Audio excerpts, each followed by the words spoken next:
எல்லோருக்கும் வணக்கம்.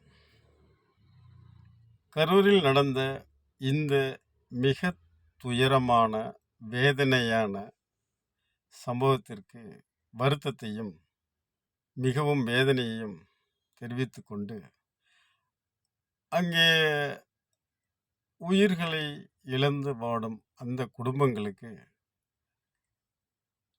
ஆழ்ந்த இரங்கலையும் தெரிவித்துக் கொண்டு, மிகவும் வேதனையுடன் இந்த பதிவு போடுகிறேன்.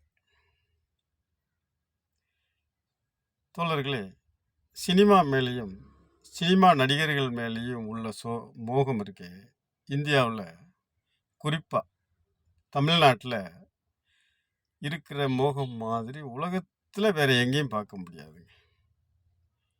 நீங்கள் பார்த்தீங்கன்னா, தமிழ்நாட்டோட முதல் சூப்பர் ஸ்டார்னு சொல்லக்கூடிய எம்கே தியாகராஜ பாகவதர், அவருக்கு கணக்கு வழக்கு இல்லாத கூட்டம் கூடுன்னு சொல்லுவாங்க. அவர் எப்படின்னா, அவர் போகிற ஒரு ட்ரெயினை மறித்து நிறுத்தி அவரை பார்த்துட்டு திருப்பி அனுப்பின கூட்டமெல்லாம் நம்ம படிச்சிருக்கிறோம். இது வரலாறு. அதுக்கு அடுத்து புரட்சி தலைவர் எம்ஜிஆர். எம்ஜிஆருக்கு கூடுற கூட்டம் இருக்குது பாருங்க, இதெல்லாம் கணக்கே கிடையாதுங்க, சொல்லவே முடியாது. எள்ளு போட்டால் எண்ணெயா உலகம் அப்படின்னு சொல்லுவாங்க. அந்த அளவுக்கு கூட்டம் எம்ஜிஆருக்கு கூட்டம். அதுக்கு அடுத்து ரஜினிகாந்த், கமலஹாசன், இந்த மாதிரி நேத்திக்கு விஜய். இப்போ இந்த சினிமா நடிகர்களை பார்க்குற நமக்கு என்னங்க கிடைக்க போகுது? அதுதான் சினிமாவிலேயே அவங்கள பார்க்குறோம். அவங்கள நேரில் பார்க்குறதுல நமக்கு என்னங்க கிடைக்க போகுது? யோசித்து பாருங்கள்.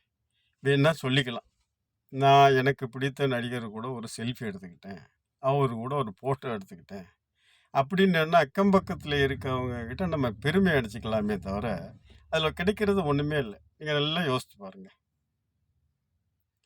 இந்த பெருமைக்காக நாம் கொடுத்த விலை, நாம் பெற்றெடுத்த விலை மதிக்க முடியாத நம்முடைய செல்வங்கள், குழந்தைகள், உறவுகள், யோசித்து பாருங்க. இதில் யாரையுமே நம்ம குறை சொல்ல முடியாதுங்க. நம்ம உயிருக்கு நாம தாங்க பாதுகாப்பு. அரசாங்கத்தில் எவ்வளோதான் போலீஸ் ஃபோர்ஸ் ஏற்பாடு பண்ணினாலும், இதில் மற்றவங்க எவ்வளோ தான் சப்போர்ட் பண்ணாலும், இது நம்ம உயிரை நாம தாங்க பாதுகாத்துக்கணும். இதில் தப்பு அந்த நடிகரோ அரசாங்கமோ கிடையாது. முழுக்க முழுக்க நம்மளுடைய ஆர்வம், சினிமா மேலே உள்ள மோகம், இது மட்டும்தாங்க. முதல்ல உயிருக்கு நாம தான் பாதுகாப்பு. அதை முதல்ல புரிஞ்சுக்கோங்க.